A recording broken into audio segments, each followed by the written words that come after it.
The world is mysterious enough. We don't have to make stuff up to keep it interesting. Like, we don't have to romanticize the past.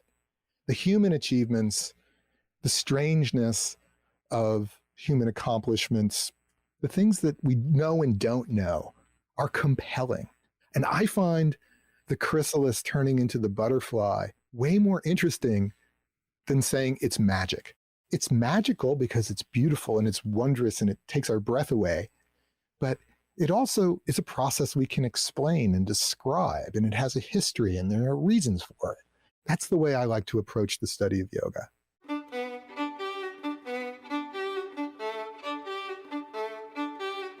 Hi, I'm Derek Mills. Welcome to the Glow Podcast. Professor Douglas Brooks came to Buddhism and its traditions first as a teenager, and then he followed a powerful calling to travel to India, living there, falling in love with its languages, history, and the South Indian Tamil culture. You'll hear more about his interesting and wonderful journey in our conversation. His dual fascination with Buddhism and Hinduism has informed his scholarship and teaching ever since. He draws on his love of languages to travel into the past and bring back its gifts. In this two-part episode with Douglas, he will help you discover or rediscover your practice of mindfulness. Like the word yoga, when I ask people what the word mindfulness means to them, what their experience of it means to them, I get lots of different answers that ultimately help inform my understanding. So you may be wondering, as Douglas and I dig into some ancient texts, how will this wisdom benefit me today? Well, as most of us know, life can be a storm, and this wisdom may help you weather it. I hope you enjoy part one of my conversation with Professor Douglas Brooks.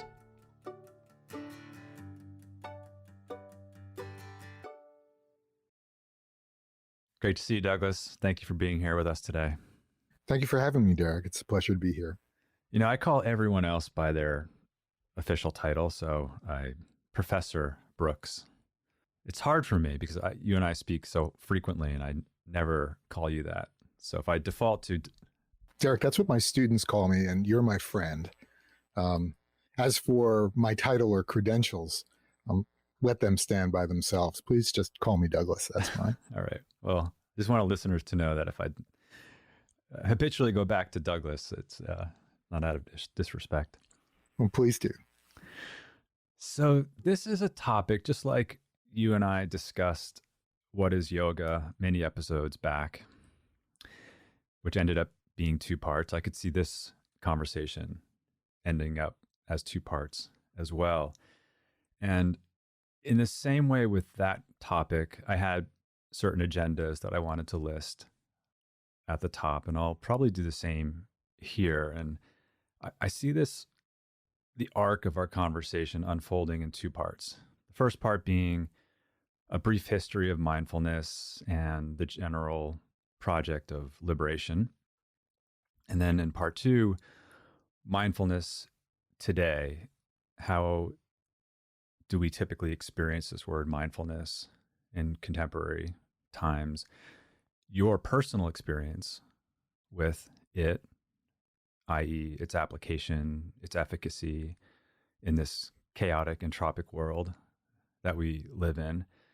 And my two agendas or hopes for this conversation is to provide the listener with some historical, philosophical practice, religious, or liberation context for this word mindfulness.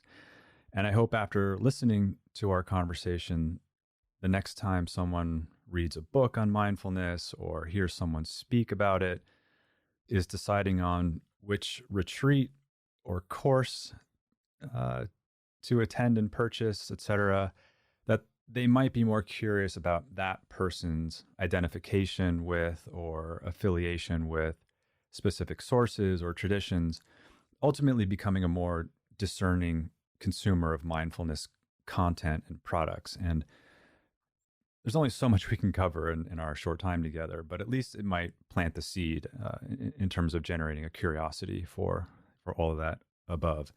And then my last hope is to spend some time, and this may occur in a word that you use often, a commingled way. You may share that as we go along. It may not just be cleanly divided between the prior and the latter, being like spending some time unpacking what mindfulness means for you. How does it factor in your life, your interior and exterior experience, expression, perceived efficacy? And similarly, how we discussed in the What is Yoga conversation, when it comes to words like mindfulness and yoga, it's relatively easy to provide a short definition or description. But as one quickly realizes when diving into some of these texts, the brevity vastly omits the philosophical, the metaphysical, historical, cultural complexity of these words, their meaning, their intentions, and ultimately the practical implications. As I was prepping for our conversation, one of the books I spent a bit of time with was Joseph Goldstein's book, Mindfulness, A Practical Guide to Awakening. And in it, he says, what is mindfulness? And he says, it's a bit like asking, what is art or what is love? So this will likely be a long conversation, so I hope you stick with us, and I hope we make it worth your time. To kick it off, for a topic like this, I think it's important to spend a bit of time on your background to both help create a personal connection with you and to convey your subject matter expertise as a scholar and practitioner. As you know, I don't take these topics lightly in the same way that if I needed surgery, I certainly would want to consider my surgeon's education, experience, and point of view. So let's start with that. Can you kick us off with a bit of your background and why this topic is of interest to you? Well, thanks, Derek, and thank you for the kind introduction. I have much to say just in comment on your agenda, which I think is maybe let me start there, and that will let me talk a little bit more about myself, because one can't speak of oneself without vanity for long. So I'll try to keep that part short. I think that the subject of mindfulness, along with the introduction and elaboration, one might say the establishment of modern postural yoga, what we might just call asana yoga, but mindfulness and asana, if we can use that term, are probably the two most significant innovations in the history of yoga in the last 75 years. And both of those practices and evolving socio-cultural phenomena, I think modern postural yoga is well established and kind of firmly ensconced now in the West, and particularly in America, and such that it has also kind of reinvented itself in India. I mean, I haven't been to India now in 2 years, but last I was there were yoga studios in major cities. Now, that wasn't the case when I first went to India, and it wasn't the case until, in fact, very recently, which isn't to say that there weren't practitioners of postural yoga doing their work, since virtually all of the most influential practitioners of modern postural yoga in America at least originated their practice a generation ago or so with important characters from the Indian tradition who were working in India, who were of South Asian origins. That phenomena has moved on not only generationally. There are wholly qualified and virtuosic practitioners and teachers of postural yoga who are no longer of South Asian origin. But in fact, what we call yoga in America, which I think really what we mean when we say yoga, is we mean postural yoga. Like, I'm going to the yoga studio. I'm not of the ilk that thinks that there's a real meaning of yoga. There's the way the words are used, and there's the meaning that applies in every particular situation or context. So in India, I think still the word yoga has a much broader and, in a certain sense, more ambivalent, and it functions more the way Goldstein said the word love or art functions, right? Those are words whose purpose covers, one might say, a broad swath of possibilities. Like, I love the dog, I love ice cream, I love my mom, I love my partner, right? And so the reason a word like that is both powerful but difficult to define isn't because it's particularly difficult to understand its meaning. It's because it means different kinds of things when applied in different circumstances or settings. Mm-hmm. That truth about yoga is still true in India. That is, if we used the word yoga in India, I think it would be like using the word love in ordinary American English. That is, it could apply severally, variously, and interestingly, very different ways, because I don't think we love ice cream the way we love mom. So that notwithstanding, I think that when we use that word yoga now in America, particularly, we mean a yoga class. And I don't think there's terribly much ambivalence about that. That's now, right. If we pressed and asked and said, well, what do you think yoga is and where does it come from? And is there anything more to yoga than that? I would suspect that a significant number of folk would have no idea. That is, because that wasn't part of their introduction, that wasn't part of their history. That's not why they came to a yoga class.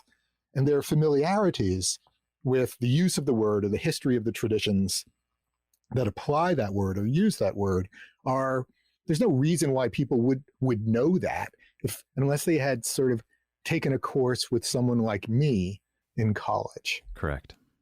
So I came to all of this more than 40 years ago as a teenager, very much a seeker coming, sort of emerging out of the late 70s. And my first introduction to India was in 1977.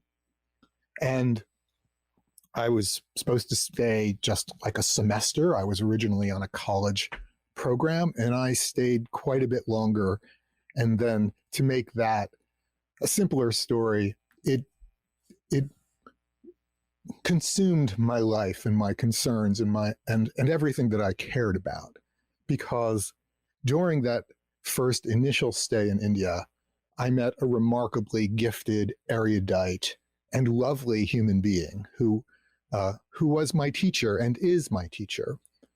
His name was Gopala Aiyar Sundaramoorthy. He was a South Indian man, and he was professor of Sanskrit at Madurai University. Now, Madurai is the major cultural center.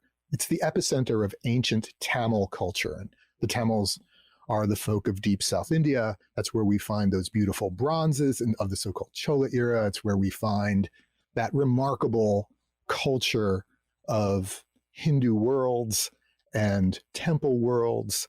And Dr. Sundaramoorthy, who I call Appa, because Appa is the Tamil word for dad or father, within about 6 months of our meeting, he invited me, quite literally, to live in his home.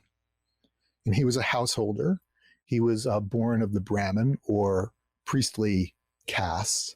And yet he was this embracing revolutionary character. Let me say one small thing about that invitation, quite literally, to move in with his family. His children were still young. He lived in an extended family with his beautiful ancient mother, who had been 50 years plus a Brahmin widow and had taken up the old traditions of widowhood. His sister and brother-in-law lived in the extended family on the same plot, and his brother-in-law was a professional priest, tonsured, wearing the traditional garb, and he worked as a priest. That was his job. So, and they had 5 children, or 6, but 4 of whom were still in the house. So there were, when I first moved into Appa's house, there were 11 people living in 4 rooms. and I slept on the roof or the front porch at night, just to make it easy for everyone. But to have been invited into such a situation of folks whose traditions represent the great, one might say, orthodoxies of South Indian, Tamil, Brahmin culture is unusual, to say the least. As I began to sort of describe that story in my own journey, both spiritually and then as I went on into graduate school, it was met with incredulity, especially by Indian folk who would know how unusual it would be for families that deeply rooted in traditional culture and orthodoxy to have invited, as it were, a foreigner into their midst. And short of that is that I was invited not only into the home, but I was embraced and loved. And it took me many years to realize what a remarkable revolutionary social and political act Appa had committed, that he had risked his own place in community, his own social and cultural status, that by bringing me, this outsider, into this very old world of tradition and custom, he had quite deliberately made a kind of social and political choice within the community. That, let me just finish this just for a moment, because it reflected further his more expansive and inclusive and remarkable vision of what these traditions, and let's just call those traditions yoga, because that's what I'm going to do, what they meant to him.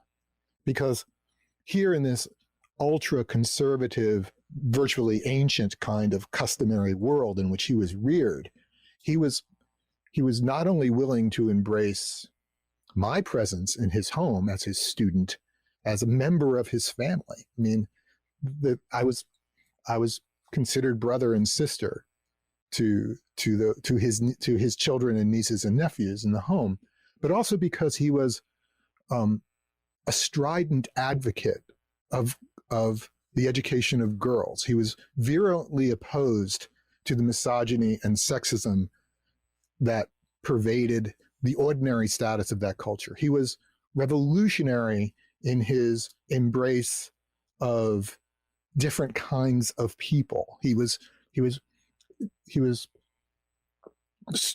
outspoken in his embrace of homophobia and that kind of ordinary saturation in that culture, to say nothing of how people might refer to me. There were so many instances where some ultra-traditionalist would visit our home and think that I didn't understand the language, that I couldn't speak Tamil, and they would sort of start to talk about me in front of me and question him, like, and in Tamil you could use a form like, well, who is it? What is that? With the sort of ordinary kinds of the impersonal, yeah, and derogatory comments, and he just wouldn't put up with that. He wouldn't put up with that in any case. Like, Appa truly was a remarkable person this way, because on the one hand, he was deeply rooted in tradition. He came to his position as professor of Sanskrit both through familial and clannish learning, which was the old way. I mean, the old way Brahmins learned the culture of Sanskrit is best compared, I think, like a comparison for us would be the old rabbinic families, where it was deeply familial and clannish, and that kind of what we might see ultra-Orthodox Jewish people doing to commit to the study of Mishnah and Torah. Like, the way Brahmins learned was not in institutions or in temples or in schools as such. They learned in these small social circles that were largely familial and deeply insular and non-inclusive. And when I met Dr. Sundaramurthy, he thought that this learning and this tradition had value and it had importance in history, and it had something to say about everyone's life, but that it needed a revolution, a revolution of inclusion, a revolution of accessibility, a revolution of social change. And I didn't really kind of realize that I was just part of that vision and part of that social experiment that he was willing to conduct with his own family and with me being there. Because there were many days when my presence in that house was deeply problematic for the extended family. So anyway, I came as a student to India with personal curiosity. Can I pause you there? Yeah, sure. We'll come right back to that. For such an erudite and discerning and wonderful human, yes, for all the reasons that you described, it makes sense that he would open his home in that way. But there must have been something about you. He wouldn't just have invited anyone. And this may require you to sort of toot your own horn. Like, why do you think that he saw, what did he see in you that would have led to that relationship? Well, my heart was yearning and maybe teetering on desperate. I needed, even though I was still a teenager, I was only 18, 19 years old, I needed a place to find meaning. I needed a way to create a sense of direction and purpose spiritually, personally, deeply. Now, part of this is, let me just say that we're all created and by the circumstance and the context of our times as well. And I belong to that generation that really isn't the first generation of West goes East, right? Let me put this really bluntly, and it'll kind of make the point. Like, I saw the Beatles, go to Rishikesh. Like, I was just a little kid when that happened. I was 10, 12, whenever that happened. I was little, and I saw the rise of ISKCON, the Hare Krishna movement in the West.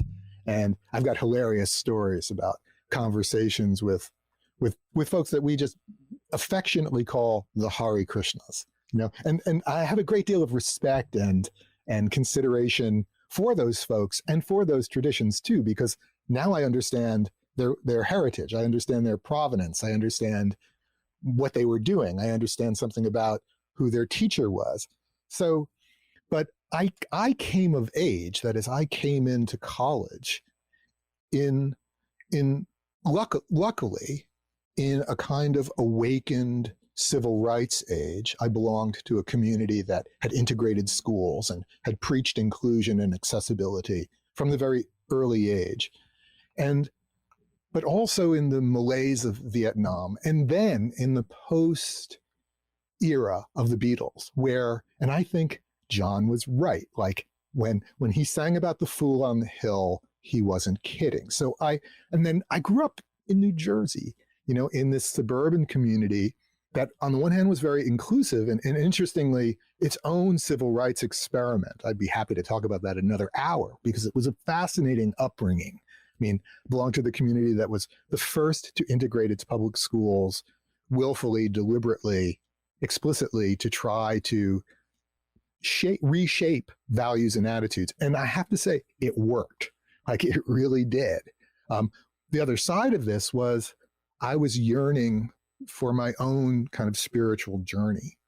And not to go too far there, but even as a child, I had an interest in religion.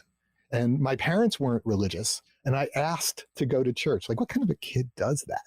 But I did.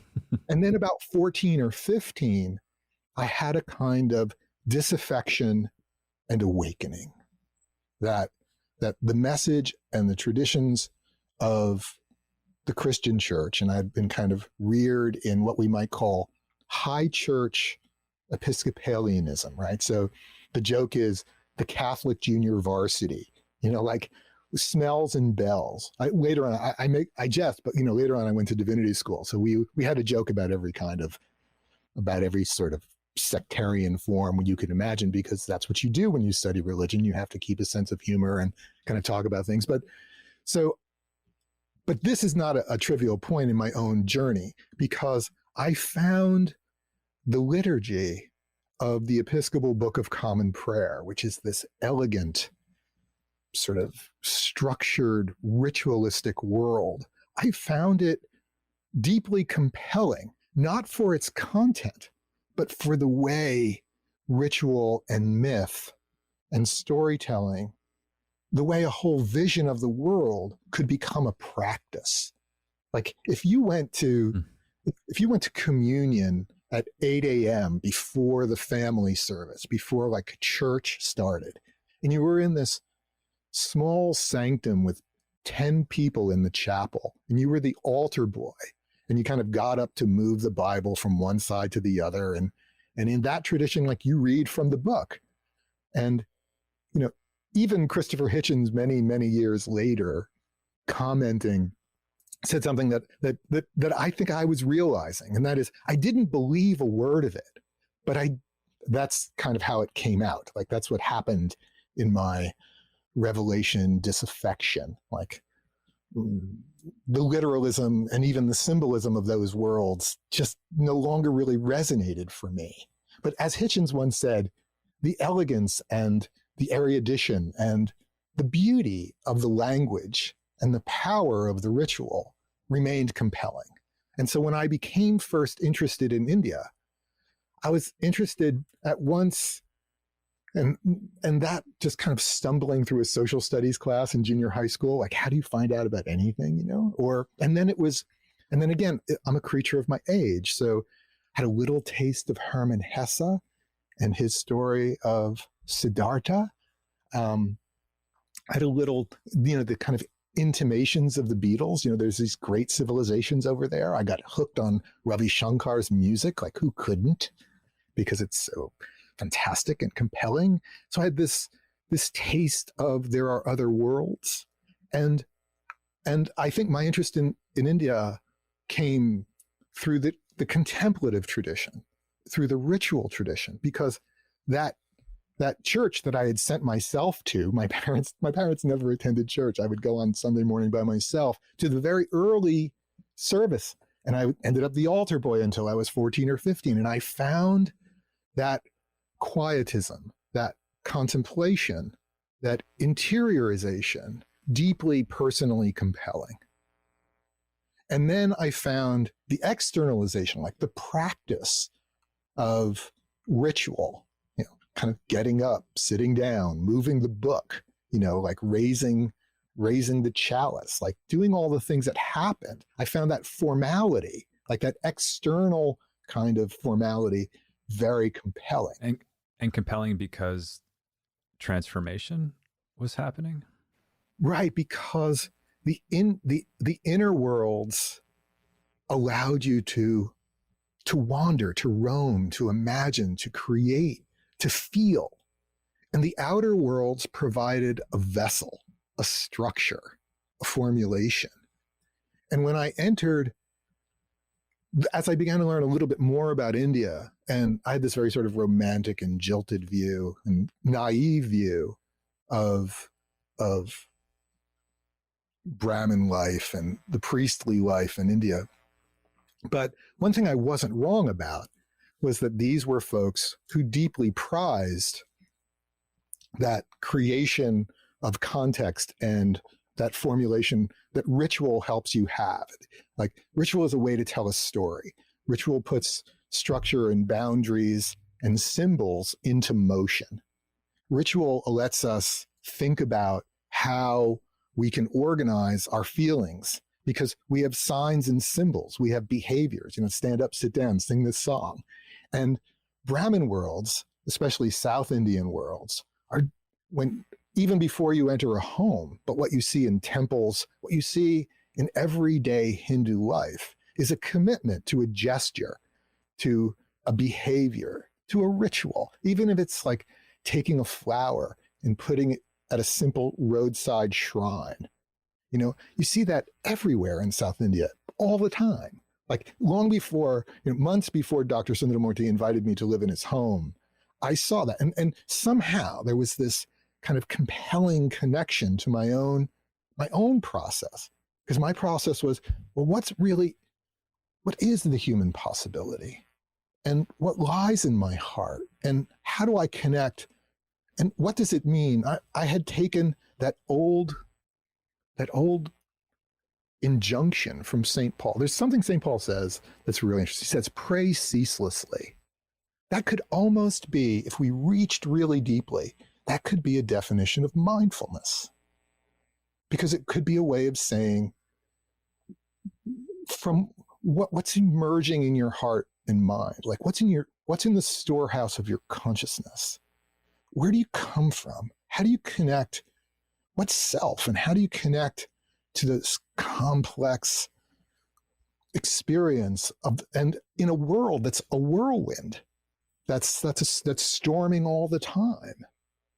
And then when my earliest kind of academic or first encounters with characters like the historical Buddha or the stories that created Buddhism and the Hindus, I realized that some of the most kind of efficacious examples of seekers were folk who were people, individuals, like the legend of the Buddha, think of it, is a deep personal resolution, like a commitment. You know how his legend goes that he spends 5-6 years in ardor, in the practice that we call tapas in yoga, like literally turning up the heat, which is what that verb means. Tapas means ardor. It's often translated asceticism, ascesis.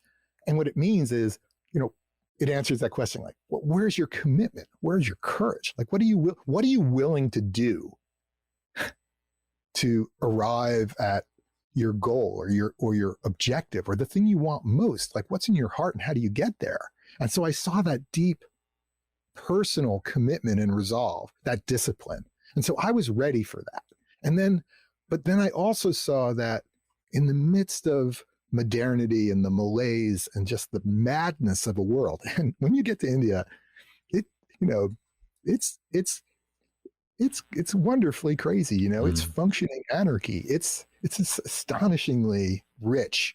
And in the middle of that, you would see people pause for a moment and place a flower or place some kumkum, the red mark, or just some simple act. And I think the confluence of that internalization and that sense that ritual, part of what happens to us is that rituals become meaningless or vacuous or repetitious or routinized, and we get kind of stale, But think of like what's happened in modern postural yoga. Like a yoga class is a ritual because it puts you in a circumstance, it places you on your mat, it invites you to a beginning, to a story, to a continuity, and then to a conclusion, like you end in shavasana or something like that. Like and then you put it away and you go on to do the next thing. And so that may sound odd to some of our listeners, that like a yoga class is a ritual, but it has all those marvelous qualities of giving form or structure. There's a great statement in the Bhagavad Gita where Krishna says, "What good is a well spilling out on all sides?" And part of what he means is we need a vessel, and then we don't need too much, but we need just enough. But without a vessel, everything spills out on all sides. So I came to India knowing that I was spilling out on all sides, that I had lost my way at home, and that I didn't have a sense of direction, a sense of purpose. But I was lucky enough in a certain way to be skeptical of other things that had come. Like I saw a little snake oil in the gurus. I saw a little, I wasn't quite so easy or willing to kind of latch on to the first person trying to kind of sell me enlightenment. So anyway, I ended up in India, and then you had Hesse's model to show you the way on that.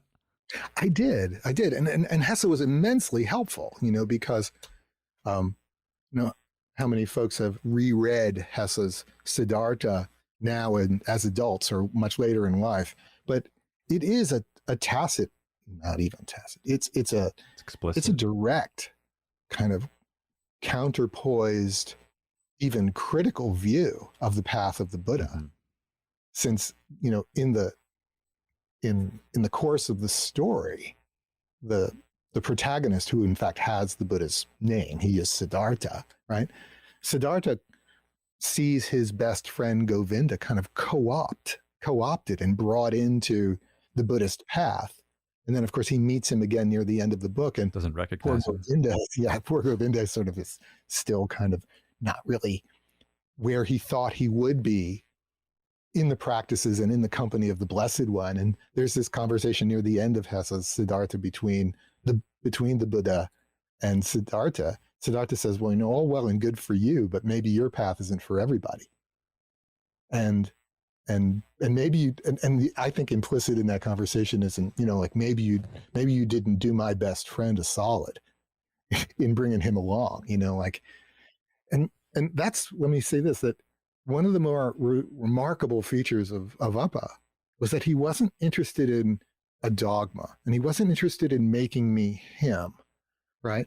Like I once said to him, Appa, could I have your experience? And he threw his hands up in his air and he laughed and he said, well, I'm Tamil. I grew up in a village without running water and electricity. I was born in 1936.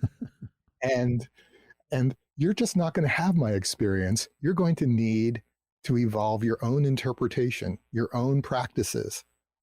I can give you structure. I can teach you.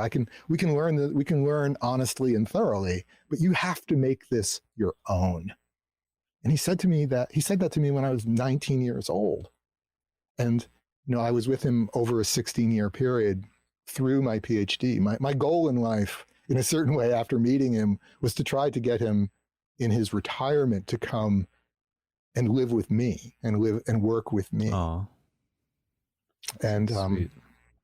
And in the very year I made my bones, in the very year I was tenured as a professor in the university, was the year that Appa became gravely ill and passed in 6 months.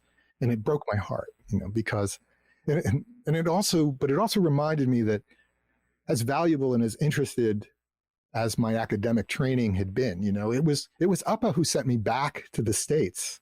And he said, you can come back, but you can't look back. And you can always live in as many worlds as you can, as you want to. But he didn't want me to sort of go to India and just lose myself there. He wanted me to have everything I could have. And so it was his suggestion that sent me to graduate school at Harvard. So that's that. And then that story just led to more conversation, more back and forth. I won a couple of good grants along the way so that I got to spend long periods of time in India with Appa, 2-3 years at a time, doing advanced work in Sanskrit and in Tamil, literature and language and history. And that's how, and I completed my PhD, I guess it was in 86. And I was 29 years old. So in you, he saw an authentic need to find meaning, an insatiable, honest curiosity, and also a deep reservoir of willingness to commit. And you'd mentioned that in a previous conversation that you and I have had, that was your PhD initially in Buddhism? Yeah. So can we back up just 20 seconds? Sure. I think you need to have enough talent. I think it's Gladwell, remember Malcolm Gladwell wrote about this, and I think his 3 points are worth noting here because they're very autobiographical to me. Gladwell says, well, you don't have to be the smartest guy in the room. You just have to be smart enough. Like, in other words, no matter what you're doing, his example is even more telling. Like, did Michael Jordan need to be 6'10"? Wasn't 6'9" tall enough? Well, I was tall enough. Does that make sense? I never fancied myself the best or the brightest in the room. But then Gladwell says, But as important as your talents might be, or your endowments, or your gifts, is your commitment. And that I understood. Like I could bite down on a pant leg like a terrier, like a puppy. And it was like that living with him, because he was brilliant, and he was careful, and he was a serious scholar with a great heart. But he didn't want to inculcate you. He wanted to educate you, and he wanted to give you your autonomy.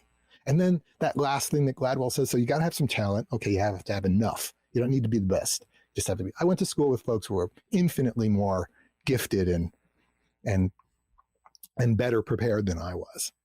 I'm not sure I went to school with anybody who wanted it more than I did. And then that last thing Gladwell says is, you just got to get lucky. Like you got to be the right person at the right time in a circumstance.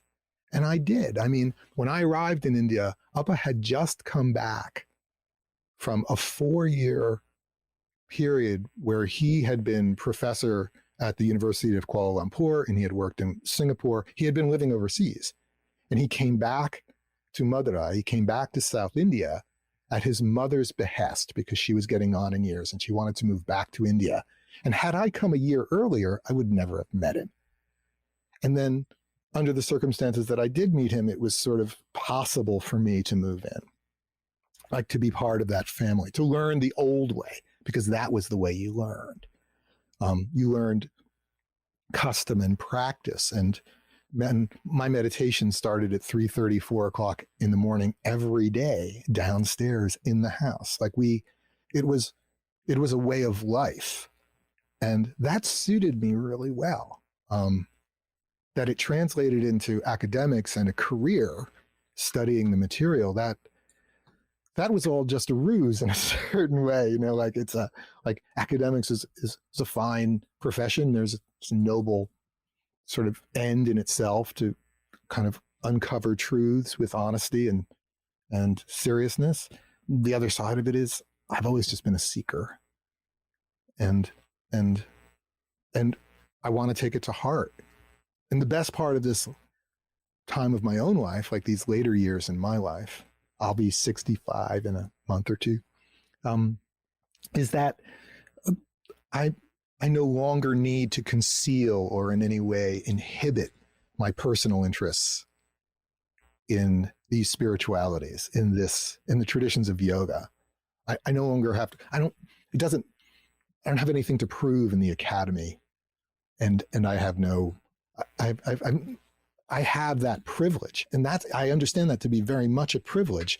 But one of the things I learned, as a young man living with Appa, was that if you have whatever privilege you have to pay it forward. Whatever gifts you were given, make them a gift, make yourself a gift to others. I mean, that was his teaching. That was how, and that's why he took me in. So I had hoped to make a life like that.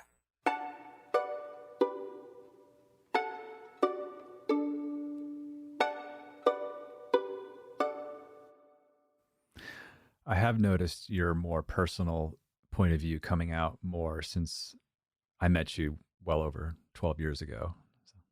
Well, it was something of a coming out also. I mean, when I came back in those early years, there wasn't, as it were, even a yoga community. I mean, it was 15 or 20 years before modern postural yogis, before there was any population that would create our conversation now. Like, who's listening to this but folks who practice yoga? For the first 20 years of my own personal studies, nobody asked. And I wasn't really, I had learned early on, don't volunteer too much. So just go be a college professor and live your life. It was a very private, very personal thing for me.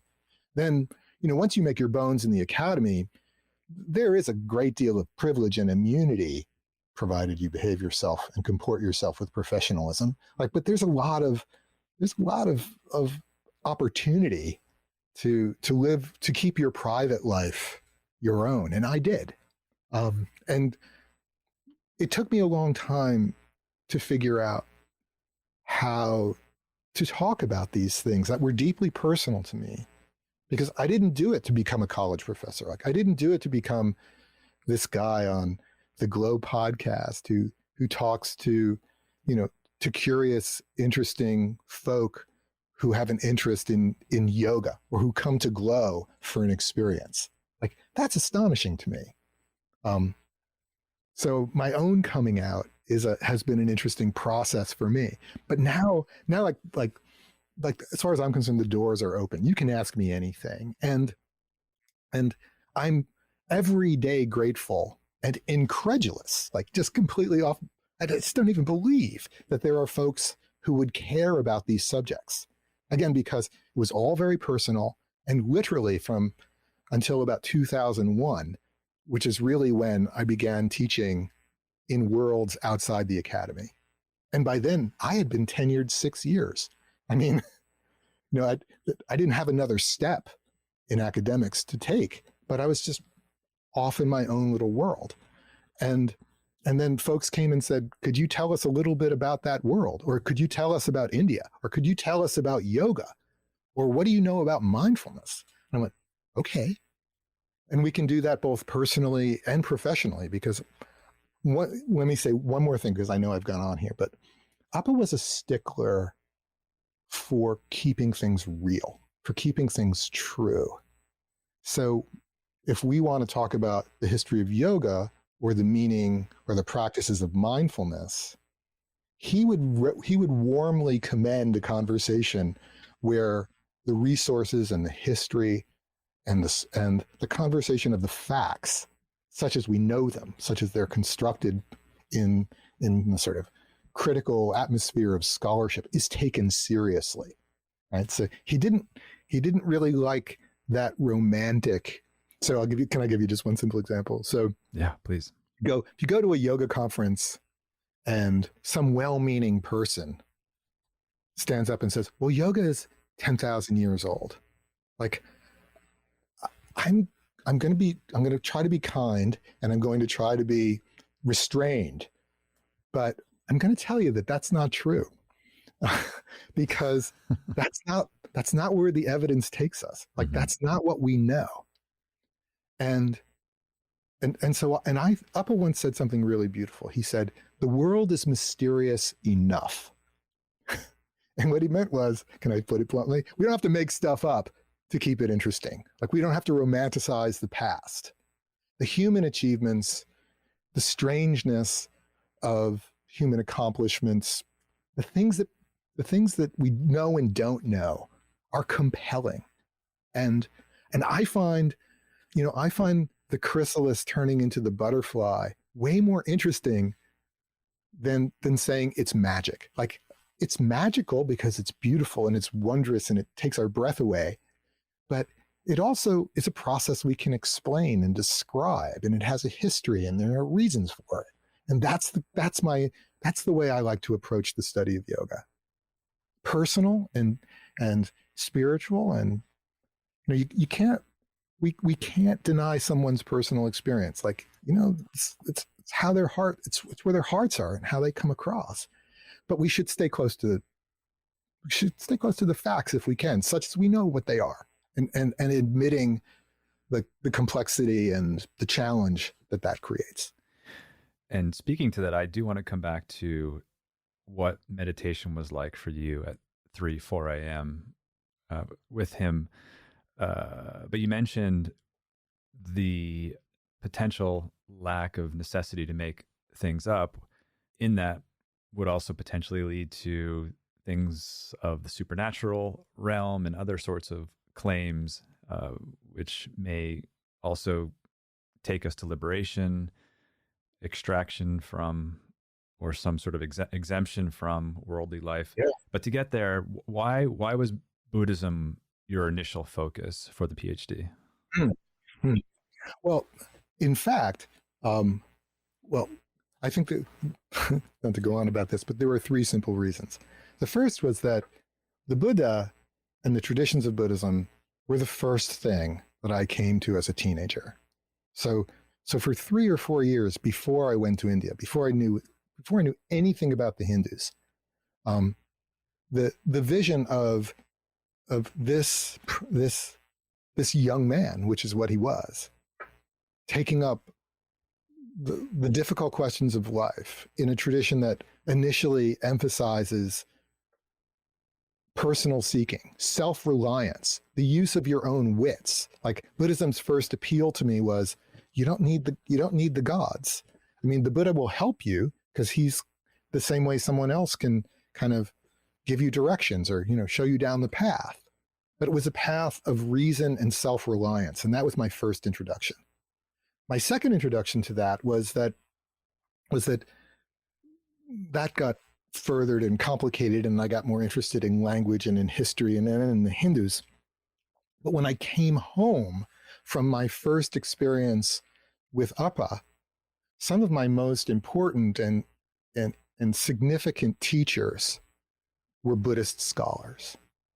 So that even though I was saturated in this South Indian, Hindu, Tamil culture, in traditions closely related to, the image of the dancing Nataraja, that's Appa's home tradition, right? And which is worlds away from the Buddhists. When I returned from India after that long first stint, the people who helped me most and some of the scholars I admired most were Buddhism scholars. And Masatoshi Nagatomi, who was a Japanese scholar at Harvard, was probably one of the 2 or 3 greatest scholars of Buddhism in the world. His immediate student, Professor Eckel, who is still at Boston University. Moss also had Robert Thurman as one of his students. And then those guys were remarkable scholars. But then there was a third reason, and that is I didn't have to talk about myself. I could be a scholar of Buddhism and keep Appa and Nataraja and my Tamil life kind of private over there. So I entered graduate school focused on Buddhism, studying Sanskrit, studying Buddhist languages like Pali and Tibetan. I had 6 semesters of Tibetan, I had serious studies in Buddhist studies.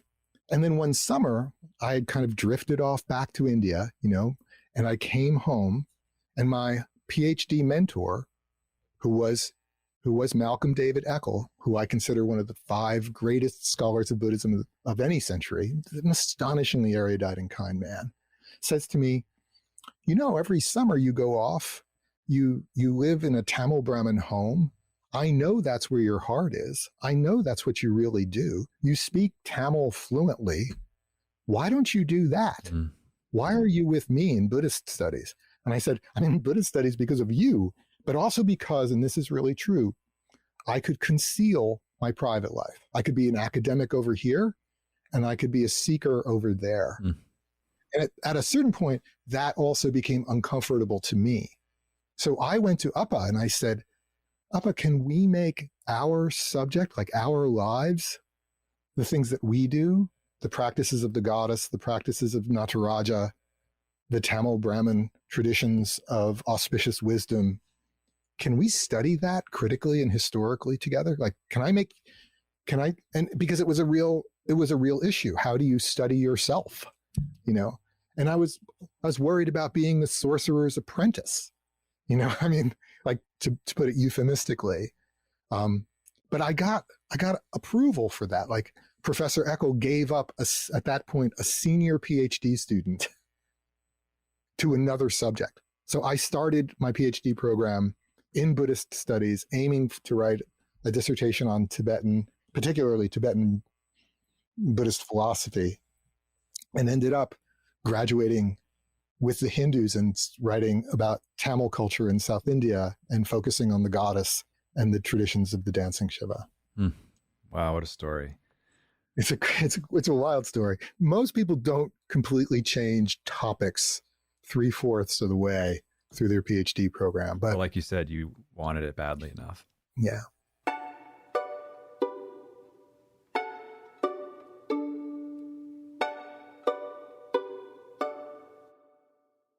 Speaking of, you mentioned studying yourself. How does one study oneself? That brings us potentially to the Satipatthana Sutta.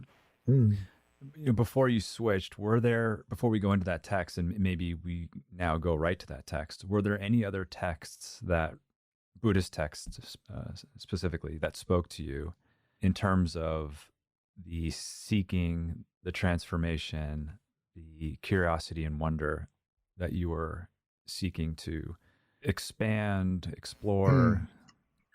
Yes. I mean, I love the story. I love two things from the Buddhists I love the Dhammapada. I love the words of the Dhammapada because the Dhammapada is a collection of aphorisms. It's a collection of phrases we would call them memes now, and where the most kind of penetrating and insightful, the most compassionate and ethical injunctions, the invitation to see life encapsulated is what the Dhammapada is like. We could draw out some of those entries, but to do good, to study, to commit to kindness to the world, this is the teaching of the Buddha. It says things in such a direct and concise way, and it's been translated tens of thousands of times, and I'm probably sure I just botched that particular meme off the top of my head. But I loved the impact that, because in a short phrasing, the Dhammapada is kind of an invitation to mindfulness. Here's a phrase that if you pick it up in the morning, think about it, read it carefully, you carry it with you all day. You make coffee, you take a nap, you can use it as a focal point of contemplation, what later traditions called a dharana. You can let it stabilize you and inform you. You can think about it, you can dream about it. The other kinds of Buddhist sources, I loved the Sutta Nipata. I'm not sure how many here would be particularly familiar with this, but this is it's part of the Nikaya, it's part of the Pali language tradition of the collection of what are now the southern traditions of Theravada Buddhism. And the Sutta Nipata is renowned for being likely among the very old sources. And it's filled with some really wonderful parables and stories. And those are the two things, in addition to kind of, when we get to a text like the Satipatthana Sutta that you just mentioned, that's a very kind of practically directive, methodological text. It's a text that kind of teaches us how to meditate. It's a text with kind of recipe, not to be diminishing, because I don't mean this at all, but one of the sort of really, one of the great kind of empowering features of Buddhist meditation teaching is that it's rigorous and it's assiduous. And a lot of these texts read like instruction manuals, like do this, then do that, with a kind of rigor and seriousness to it. And I love those sorts of texts because, if you want to bake brownies, you need a recipe. Somebody needs to sort of tell you how to do it and show you, give you an example and kind of lead you along. Like it's a cookbook. And a lot of Buddhist meditation texts are really good cookbooks. And gosh, I love to read cookbooks, don't you? I mean, plus you can imagine what the deliciousness on the other end of it. But there are other kinds of Buddhist teachings, and that's kind of, I think, what your question was. I would say, to complement the cookbooks, the methodologies and the strategies and the practices, which are pretty nicely mapped out, especially in early sources, you get these kind of aphoristic moments. You get these sort of insights. And invariably, they're really good advice. Like they read like Confucian Analect. They read like the best bits of the red letter words in St. Luke. They ring true to your heart. And then there's the storytelling tradition. And how can you not want to find out why you are lonely like a rhinoceros, which is a fantastic story told in the Sutta Nipata. It's actually a metaphor for the loneliness of a spiritual journey. Mm. And I've obviously gravitated to the things that kind of personally get me going. Like for a kid who grew up loving ritual, a recipe for meditation made perfect sense to me. For someone who loves the elegance of language, or who kind of wants to drop in on an idea and think about it all day, the Dhammapada is a great source. And I just love storytelling. Like I just love to hear people's stories. I love parables. I love myths. Myths at their best are self-conscious lies told in the service of deeper truths. Myths let us say things that we can't say. They let us poke into the subconscious and the unconscious and uncover possibilities. Myths let us say things we would dare not say. And that raises the stakes, and it gives us empowerment and audacity, to think about our lives. So that's the kind of thing I like. Thank you to our entire team behind the scenes at Glow. I'm so grateful for your care and commitment to serving our members around the world. Thank you to our teachers for so beautifully sharing your gifts and talents.